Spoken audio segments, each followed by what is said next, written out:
Hoy nos encontramos acá en San Rafael Televisión.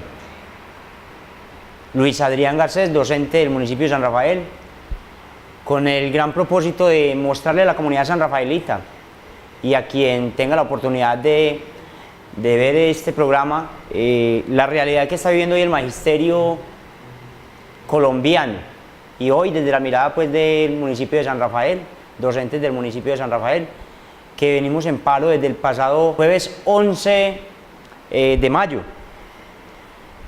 ante la situación precaria, podríamos decirlo, de la educación en el país, situación que hace que los docentes tengan que manifestarse como conocedores de toda la realidad educativa que vive el país. Hoy entonces nos encontramos aquí para conocer bien a fondo esa realidad desde lo local y algunos elementos lógicamente regionales y nacionales que nos convocan a esta gran marcha del magisterio colombiano, donde esperamos que la comunidad tome conciencia también de lo que se está viviendo hoy en el país, de que no solamente son los educadores que luchan por sus derechos, sino también por los derechos de los niños y las niñas de Colombia. El propósito entonces es enterarlos de esa realidad que acontece en el municipio de San Rafael y cómo se ha vivido el paro aquí, el paro nacional aquí en el municipio de San Rafael. Entonces nos acompañan el profesor Heriberto Cuervo, la profesora María Elena y el profesor Carlos Andrés. Vamos entonces a darle la palabra al profesor Carlos Andrés, quien nos hará una breve introducción de lo que acontece en este paro nacional del magisterio. Cordial saludo, colegas. Adrián. Pues inicialmente, y para iniciar la conversación, la idea es como poner en contexto el tema de la protesta en Colombia. Y a este propósito quiero proponer 3 elementos iniciales para la conversación. El primero de ellos es que debemos partir que Colombia es un Estado social de derecho. Y como Estado social de derecho, la Constitución, dentro de los derechos fundamentales que consagra, señala unos que son fundamentales en lo que está viviendo hoy el magisterio colombiano y otras centrales obreras, en lo que tiene que ver con el derecho a la asociación, el derecho a sindicalizarse, el derecho a opinar. Entonces se está poniendo de manifiesto ese elemento. No obstante, el hecho de que esté consagrado en la norma, el hecho de que la Constitución lo plantee, no significa que esos derechos que todos tenemos como ciudadanos se nos garantice. Entonces es allí donde se hace necesario 2 elementos.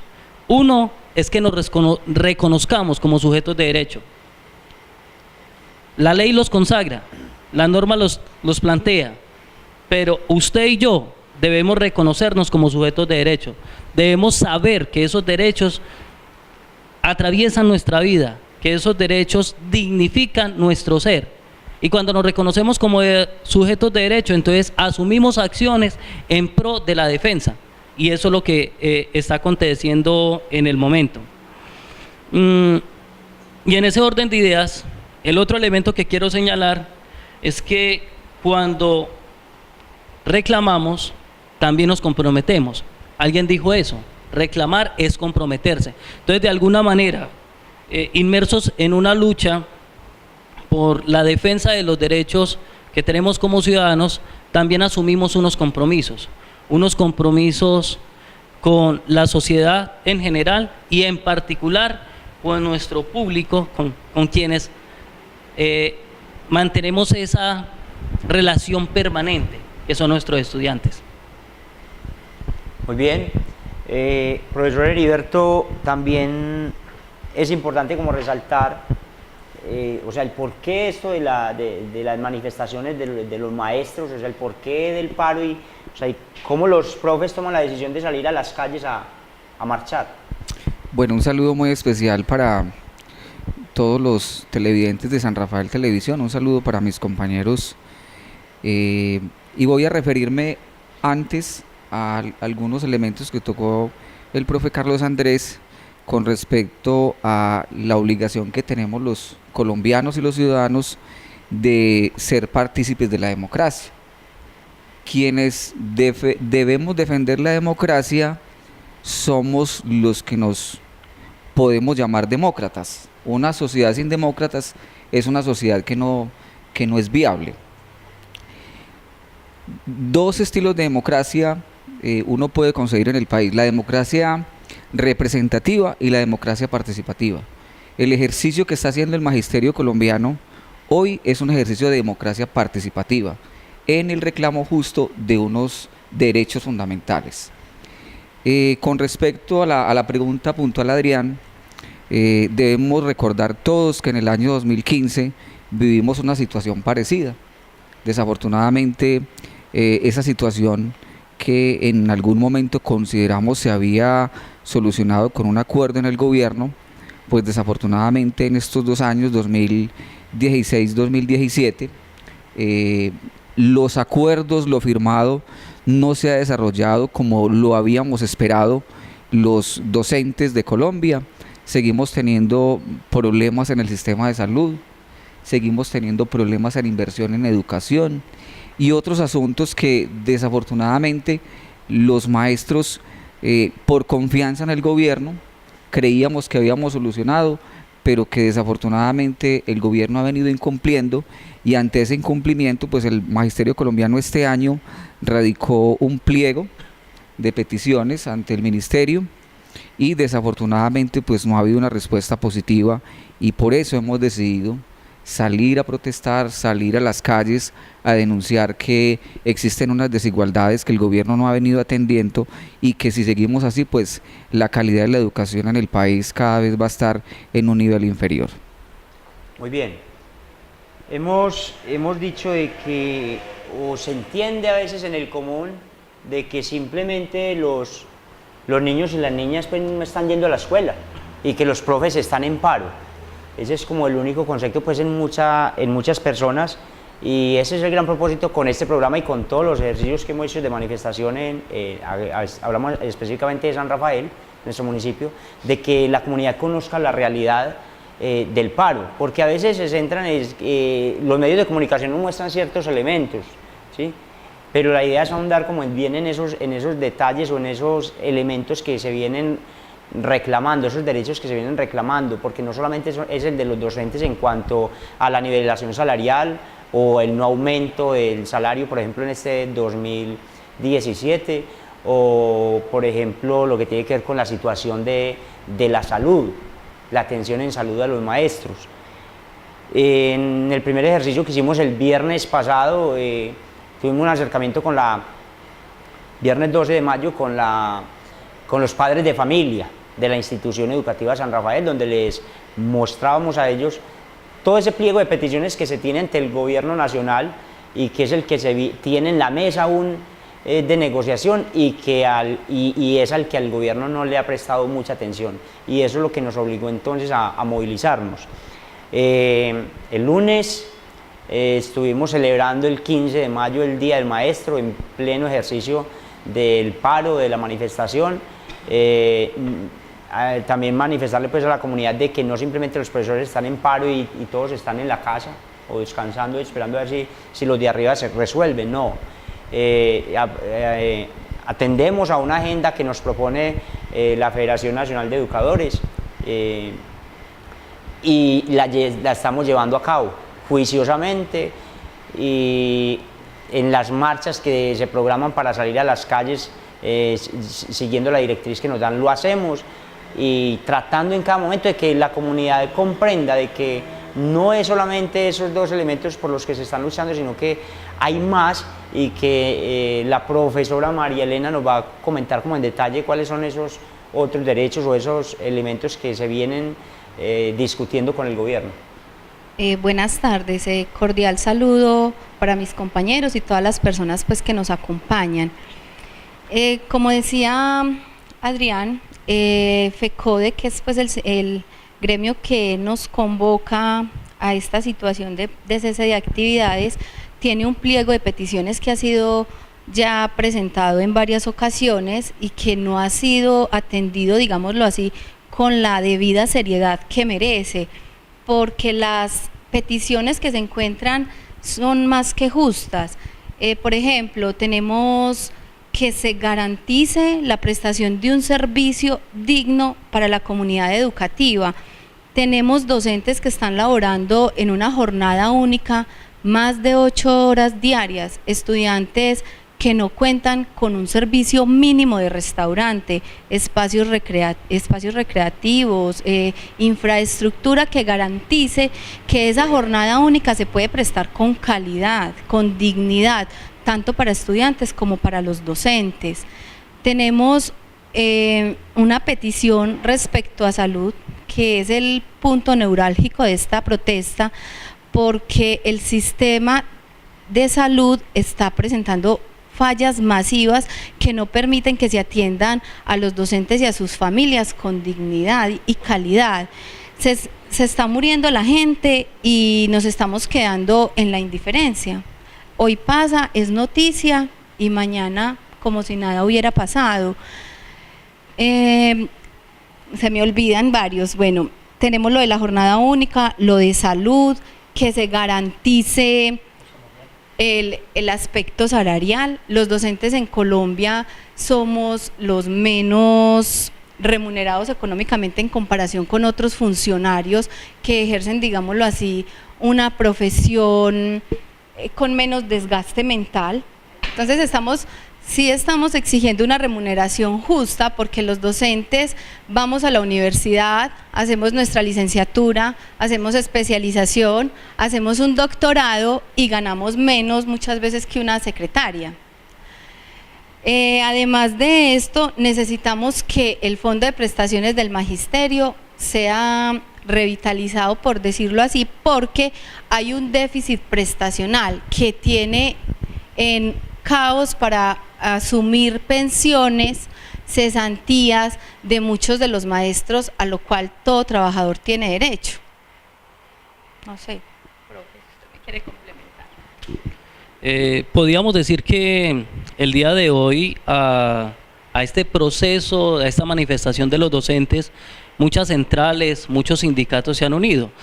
La razón fundamental es porque no solamente los maestros se están viendo vulnerados en sus derechos, sino que el ciudadano colombiano de una u otra manera se ve vulnerado en sus derechos.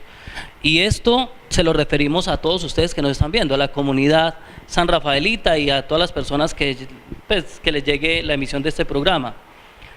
Por ejemplo, de todos es del conocimiento que este año se incrementaron las tasas del IVA.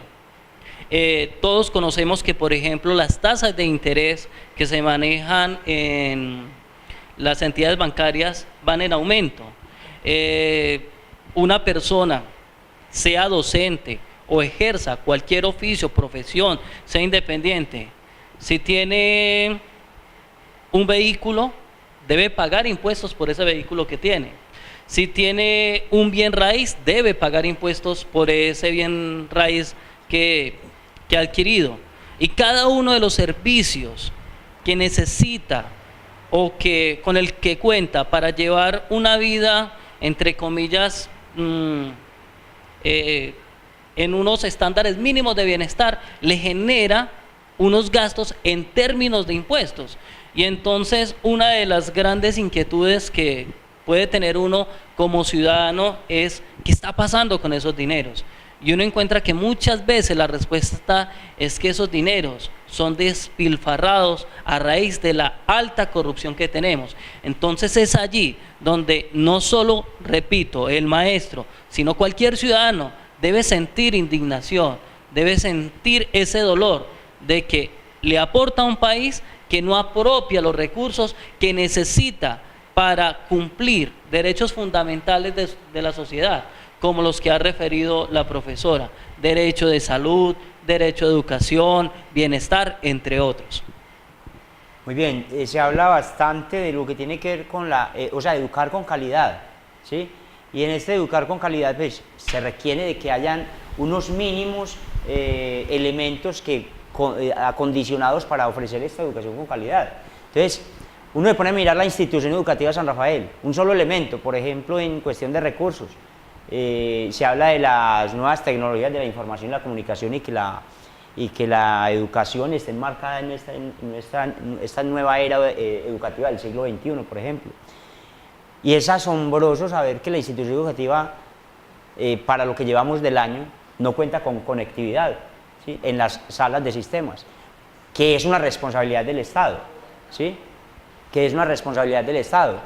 Y entonces los niños están llegando a una sala de sistemas que ya hoy día, que no tiene conectividad, que no tiene internet, es muy poco lo que se puede aprender, porque los niños de prender y apagar un computador, la gran mayoría ya saben ese tipo de conocimientos previos o básicos.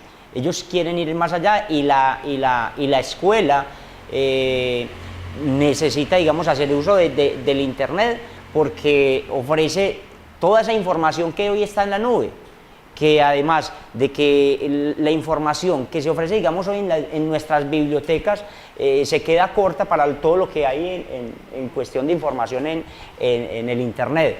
Y si queremos estar en la vanguardia educativa, este es un solo elemento que hoy está muy flaqueando bastante. La alimentación, por ejemplo, Marilena, cuéntanos del sistema de restaurantes escolares. Bueno, en el área rural se ofrece el servicio de almuerzo, ¿cierto? Resulta que los recursos se acabaron, entonces teníamos contrato de restaurante hasta la semana pasada. Esta semana porque estamos en paro, ¿cierto? Pero si no, estaríamos atendiendo a nuestros estudiantes sin restaurante escolar. Muy bien, esto, o sea, le deja a uno pensando, los niños comen unos días y otros no. ¿Sí? Cuando se entiende que estos programas tienen que ser ofrecidos durante las 40 semanas de actividad escolar en la que están los niños, ¿sí? Entonces, ¿cómo es que en determinado momento se frena el programa de restaurantes escolares y simplemente estamos sujetos a otros sistemas de contratación? Porque hoy en día también uno podría decirlo como la forma facilista de muchas empresas. Hay empresas que ya no contratan empleados, sino que entregan esos contratos a terceros para desentenderse de un mundo de responsabilidades. Y lo mismo pasa con este sistema de alimentación. Entonces, los programas de alimentación escolar, de restaurantes escolares, casi que se volvieron un negocio, más que el derecho que tienen los niños a una buena y sana alimentación, ¿sí?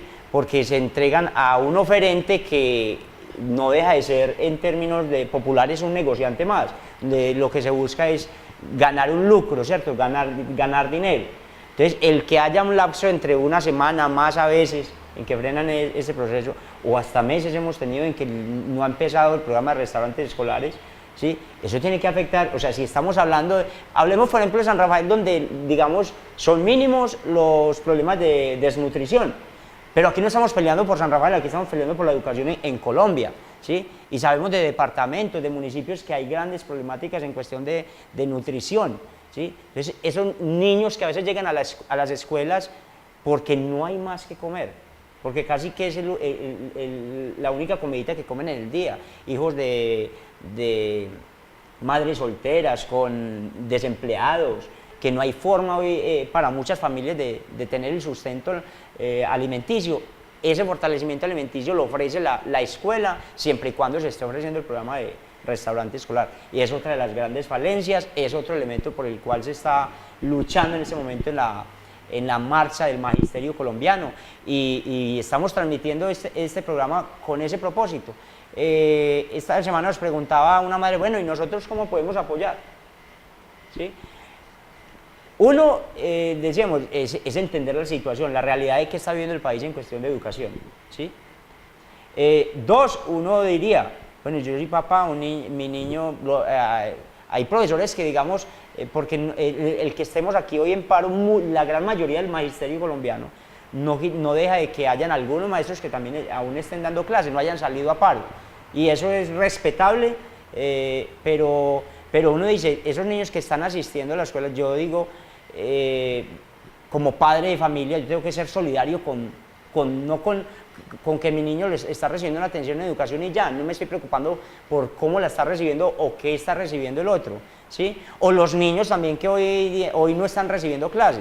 Entonces yo como padre de familia yo tengo que reclamar ese derecho, el derecho a la educación, a que mis hijos estén en la escuela, pero para reclamar ese derecho yo tengo que conocer la realidad que se está viviendo y sumarme a estas marchas, porque lastimosamente, o sea, es como como crudo decirlo, o sea, ¿por qué el país, en el país tiene que pasar este tipo de cosas para que se den a los ciudadanos, a los niños y a las niñas, lo que se merecen? Antes, Adrián, de que se pregunten, ay, ¿está o no está en la escuela? Es preguntar, ¿cómo está en la escuela?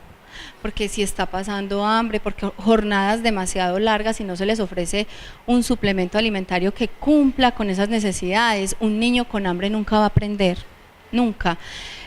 Espacios locativos dignos, hay escuelas que no cuentan con una sencilla cancha para que los niños se puedan esparcir, espacios saludables, porque es que el concreto nunca nos va a nutrir los cerebros de estos niños. Y lo que tú decías acerca del internet, nos piden educación con calidad, competencias comunicativas, a la vanguardia en el siglo XXI, y en muchos lugares de nuestro país ni siquiera equipos de cómputo. En el área rural, internet no tenemos hace ya más de un año. Y en muchas escuelas ni siquiera un computador para enseñar a aprender y apagarlo.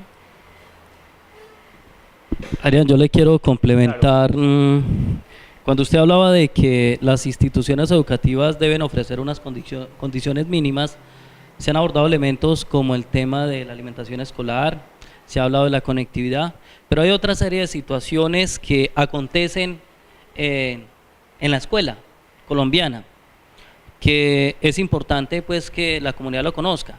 Ubicándonos en el contexto de San Rafael, contexto de Antioquia, por ejemplo, las instituciones mantuvieron la marcha a pesar de que no contaban con personal para servicios generales. Hablamos de aseadoras, de celadores, no contábamos con personal administrativo, secretarias, bibliotecarias. Entonces, todas estas tareas las asumimos docentes y directivos de las instituciones educativas para mantener o para garantizar el derecho a una educación con unos mínimos, ¿cierto? Asimismo, uno observa que un elemento fundamental para mantenerse en esa vanguardia, además de la conectividad, también es el tema de formación. Y en el tema de formación, los maestros, digamos que nos vemos muy damnificados.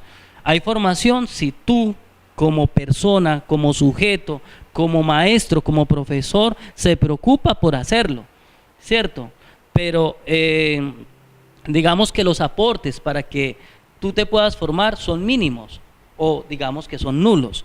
Y no solo eso, por ejemplo, en el caso de la ruralidad colombiana, hablamos de modelos flexibles y la intencionalidad con la que nacieron esos modelos flexibles, tipo escuela nueva, tipo posprimaria, tipo SER y otros similares, se han ido perdiendo con el tiempo, porque las políticas educativas que se formulan en la actualidad desconocen un poco esas realidades. Entonces aparecen nuevas políticas, aparecen nuevos documentos, aparecen nuevas orientaciones sin contextualizar y sin reconocer esos elementos históricos que tenemos.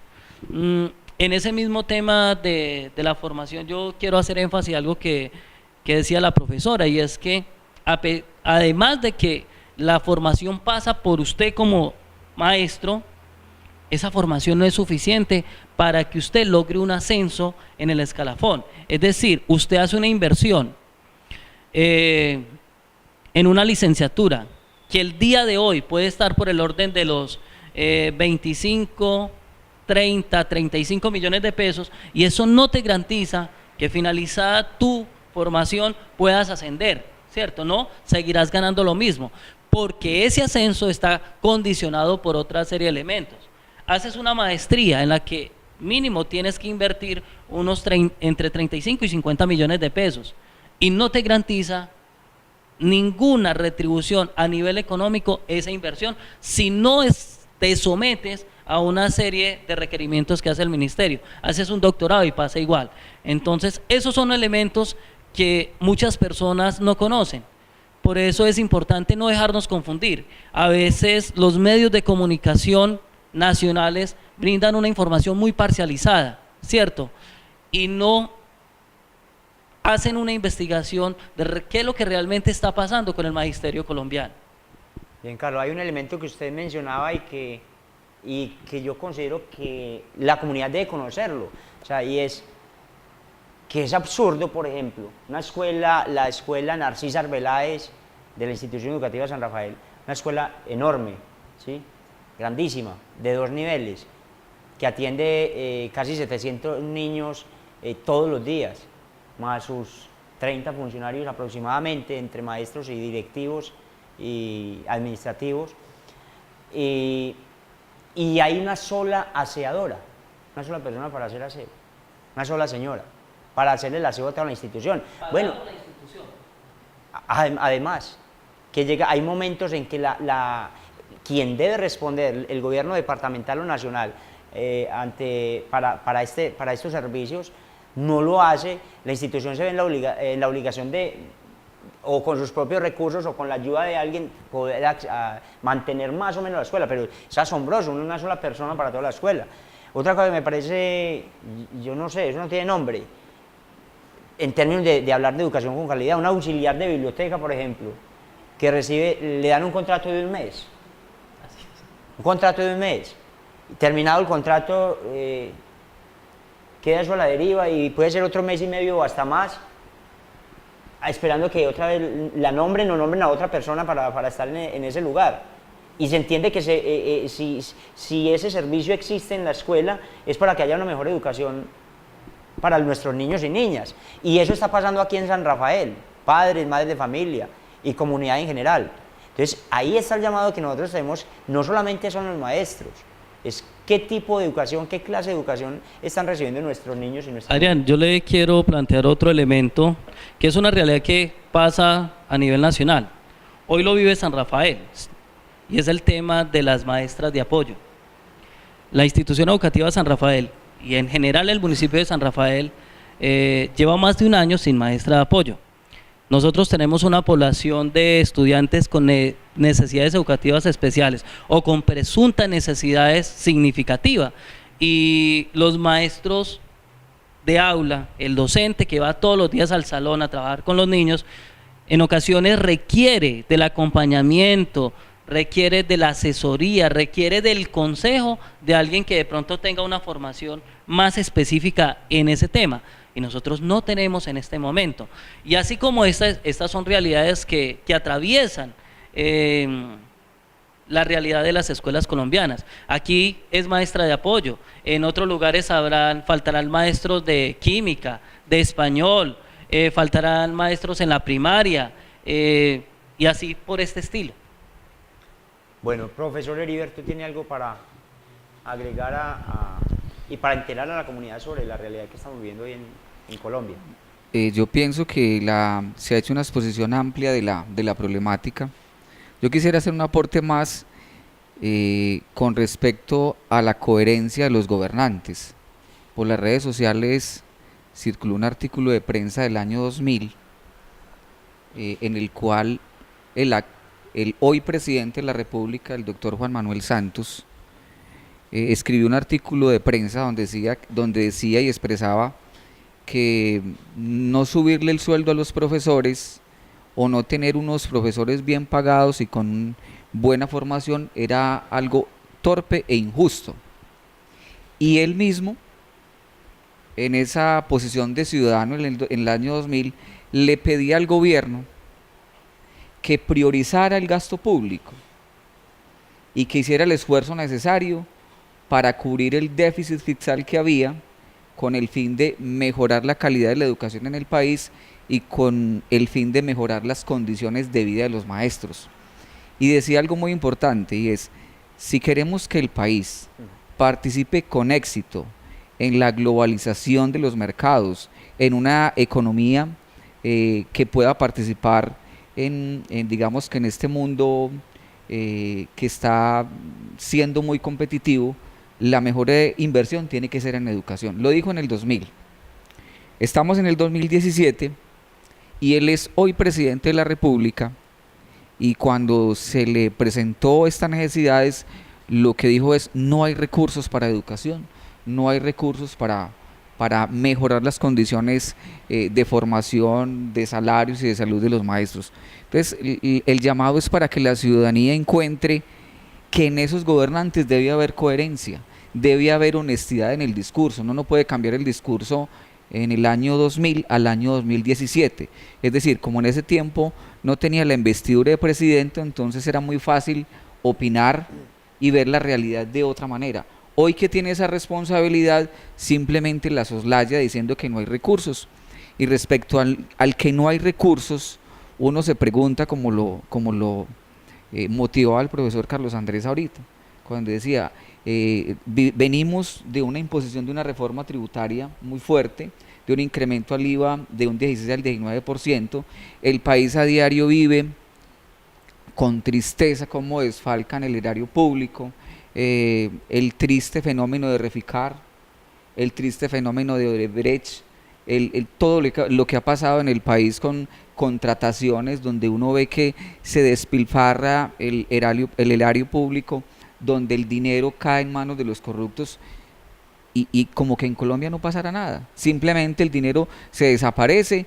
Y cuando hay una exigencia social como la que estamos hoy demandando, que hayan recursos para necesidades básicas como es la educación, entonces simplemente se dice no hay recursos. Pienso que es un ejercicio de ciudadanía de empezar a demandarle al Estado que cumpla con su misión. ¿Y cuál es la misión? Vigilar y promover la prosperidad general de todos. Y eso lamentablemente en el país todavía hay distancias para llegar a lo que deseamos. Pero es muy importante, Heriberto, lo que sucede alrededor de esta manifestación. Es que esto es hacer escuela también. Manifestarnos los maestros es conocer a fondo la realidad, ¿sí? Y nos lleva a no solamente brindar ya formación a nuestros niños y niñas, sino trascenderla a la misma comunidad. Adrián, para terminar mi intervención, decir lo siguiente. Hace poco en los municipios del departamento hubo una inspección o una interventoría para tratar de determinar cuál era la planta docente que debía estar en cada municipio por cantidad de estudiantes. Y suceden cosas muy tristes. En el municipio de San Rafael estuvieron a punto de llevarse alrededor de 9 maestros, porque el promedio no daba. El promedio en la zona urbana es de 25, de 32, perdón, 25 en la zona rural, y por 2 o 3 niños que faltaban para completar ese promedio se llevaban el maestro. Y esa cantidad de niños se quedaban, tenían que distribuirla en 1, 2 o 3 grupos, haciendo una carga muy fuerte para los docentes.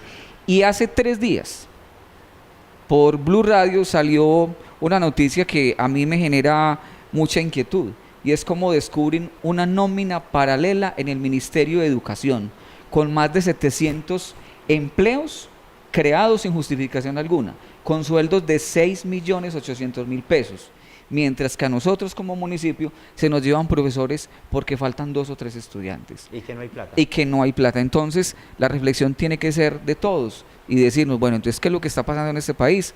¿Cuáles son las prioridades?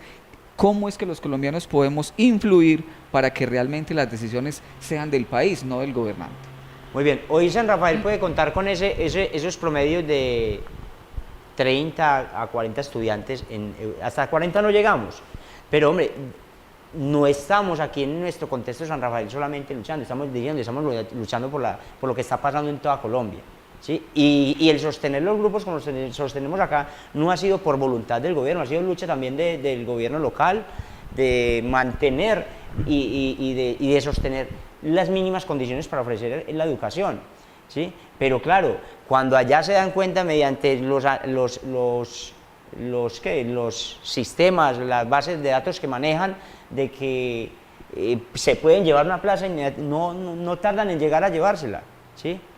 Y la lucha pues de los directivos, de la administración, de administrativos para que eso no pase, porque sabemos que entre más estudiantes hayan por los salones, el nivel educativo va a disminuir, ¿sí?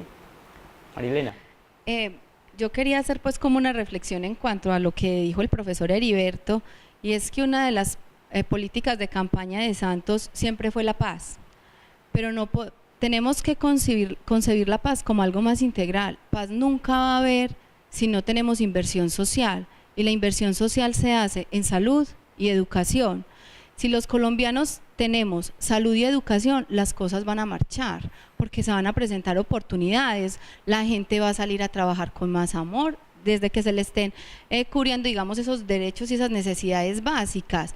Pero mientras haya esa injusticia social, siempre se va a presentar la guerra, siempre.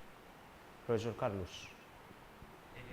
Con respecto a lo que señalaba Heriberto, y considerando también que muchas veces el tema de los maestros se reduce a lo salarial, pero creo que con esta conversación la comunidad queda enterada de que el tema no es salarial, que va mucho más allá.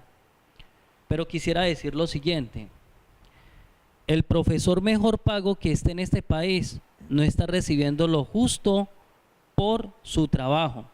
Y eso no lo dice Carlos Andrés. Voy a devolverme un poco en el tiempo.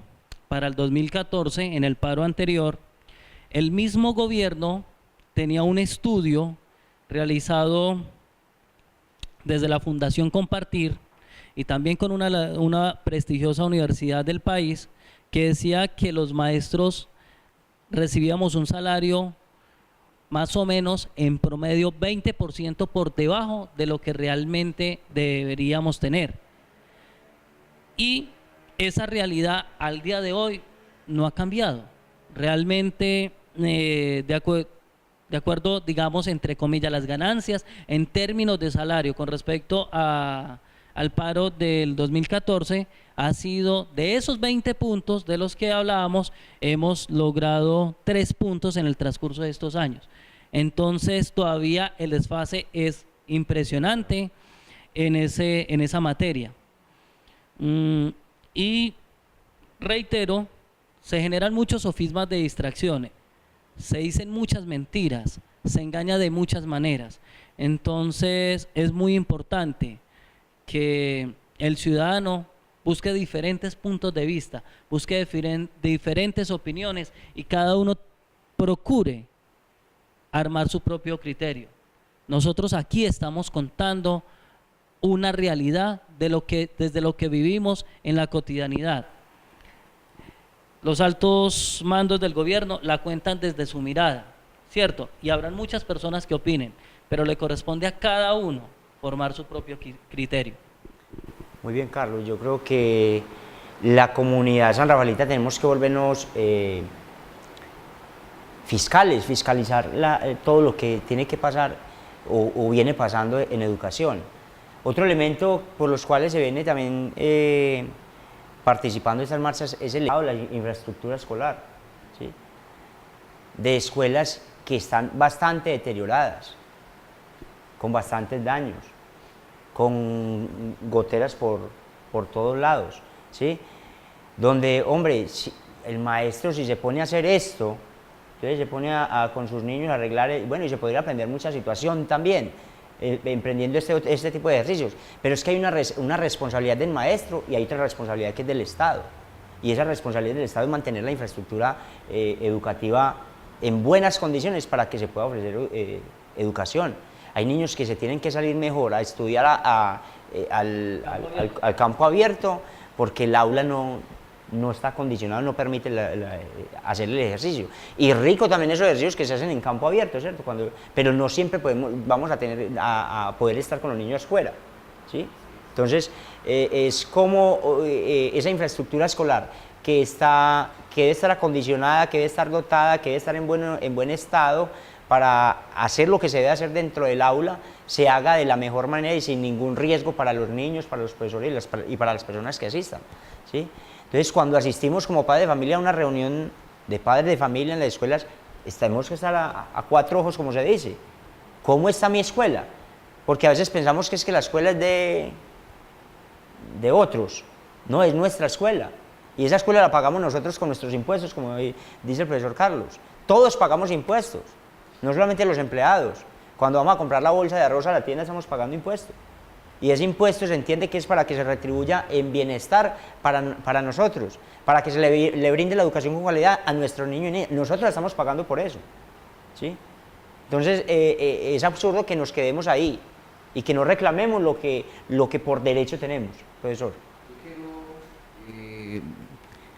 como tratar de conjuntar algunos conceptos que hemos tocado y que de pronto se van quedando, y es muchos elementos motivan el paro, muchos elementos.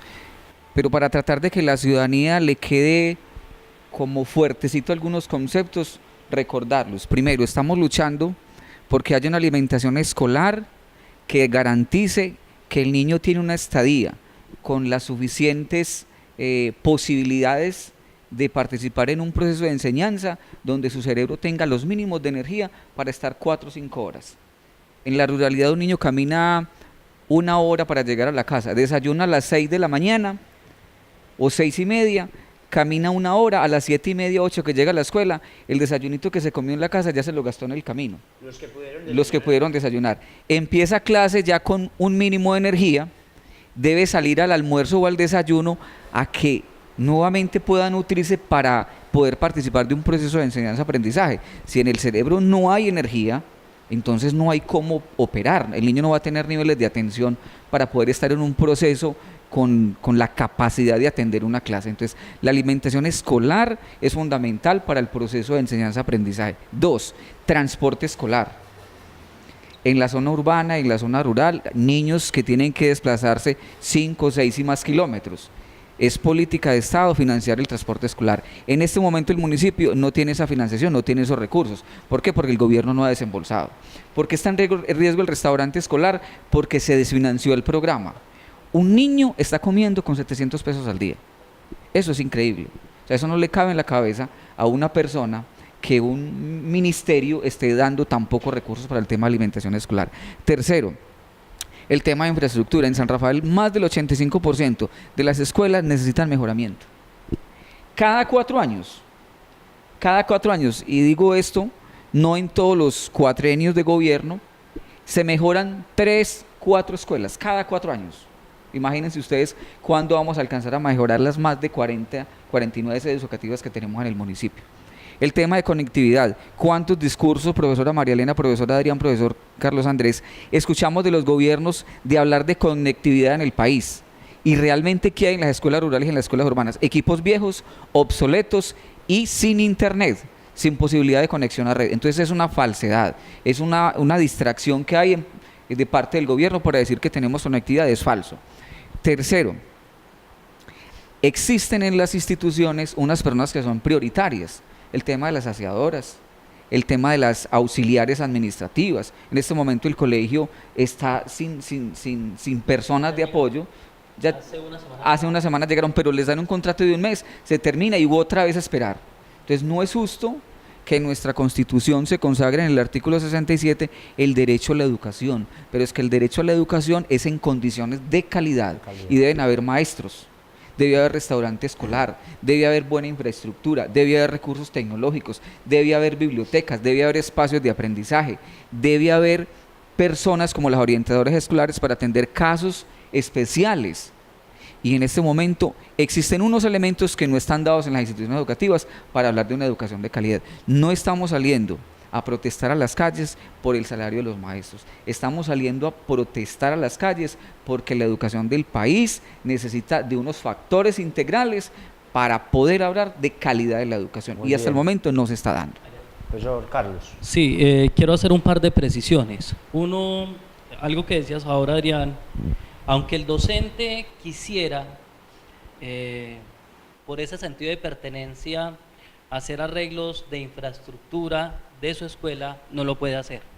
No lo puede hacer porque corre unos riesgos que, por ejemplo, puede tener un accidente y entonces ahí se genera una serie de problemas legales para ese docente y no va a haber, si no se le va a responder en ese aspecto. Entonces, esa era una precisión. Y otra precisión con respecto a algo que estaba señalando Heriberto, y es muy claro que no hay recursos para mejora de infraestructura, o los recursos que hay son mínimos.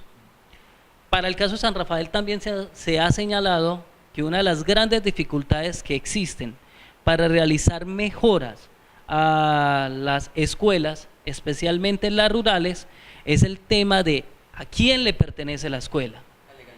La legalización de ese predio, de ese terrenito donde la escuela está construida. Entonces, ese es otro elemento que también está imposibilitando, porque no se pueden invertir recursos. Ejemplo, si ese terrenito resulta que por escritura le pertenece al señor Adrián, y si se le hace una inversión a la escuela que queda en el terreno del señor Adrián, es como si se le estuviera mejorando un bien particular de él. Entonces ahí también se genera un tema legal. Marilena, ya vamos terminando. ¿Algo más para agregar? Pues sí, algo que se nos había pasado, que está en el pliego de peticiones y que a mí me parece muy importante, es una exigencia que estamos haciendo los maestros, y es un estatuto único docente. En estos momentos nosotros los docentes estamos repartidos en 2 estatutos que no nos ofrecen pues como las mismas condiciones de igualdad a todos los maestros. Entonces tenemos educadores como los etnoeducadores que ni siquiera cuentan con el mismo sueldo. ¿Quiénes son los etnoeducadores? Los etnoeducadores son las personas que atienden a las razas negras, grupos indígenas, que no son pues como muy comunes en nuestro municipio, pero en el país sí. Que obedecen más a una educación como cultural, exacto, la tradición. Que tienen que ofrecer ese tipo de orientación, pero a ellos se les vulneran demasiado los derechos como docentes. Ellos no tienen, digámoslo así, los mismos derechos que tenemos nosotros. Incluso ganan hasta menos. Muy bien. Entonces ya estamos terminando este espacio. Felicitar enormemente a los padres de familia y estudiantes que en la última marcha que se hizo en San Rafael nos acompañaron. Da a entender de que nos vamos ya conectando con esta situación y que sí nos corresponde no solo a los maestros, sino a toda la comunidad. Y esperamos que mucha más gente se sume, no por el hecho de vernos más, sino para que el Estado entienda de que no es solamente el magisterio, sino que es toda la comunidad la que está siendo afectada. Agradecerle a la subdirectiva del municipio de San Rafael de los Docentes por su organización, porque todos los días que se han tenido han estado como muy bien programados, atendiendo pues la programación que plantea FECODE. Decirle a toda la comunidad en general de que esperamos que en la última reunión, que faltan pocas reuniones para la negociación, ¿cierto? En el proceso. Hoy propiamente. Pero tenemos una mañana, creo. No, hoy es la última, en ese momento se está en la última reunión de negociaciones donde esperamos que el gobierno atienda, esperamos todas las peticiones que se hacen, porque no, como le digo, la idea es que no sea medias, porque entonces seguiría la situación así coja. Entonces, que se logre en esa mesa de negociación lo que está esperando el pueblo colombiano respecto a la educación con calidad que necesitan nuestros niños y niñas. Para eso, como decíamos ahora, no solamente los maestros, sino muchos gremios se han sumado a este paro. Muchas gracias por la atención y esperamos que tomemos cada vez más conciencia de la realidad que vive nuestro país, y hoy en la educación, pero mañana puede ser en otro aspecto de la sociedad que tengamos que atender y que tengamos que manifestarnos y tengamos que reclamar los derechos que por derecho tenemos. Algo así. Muchas gracias.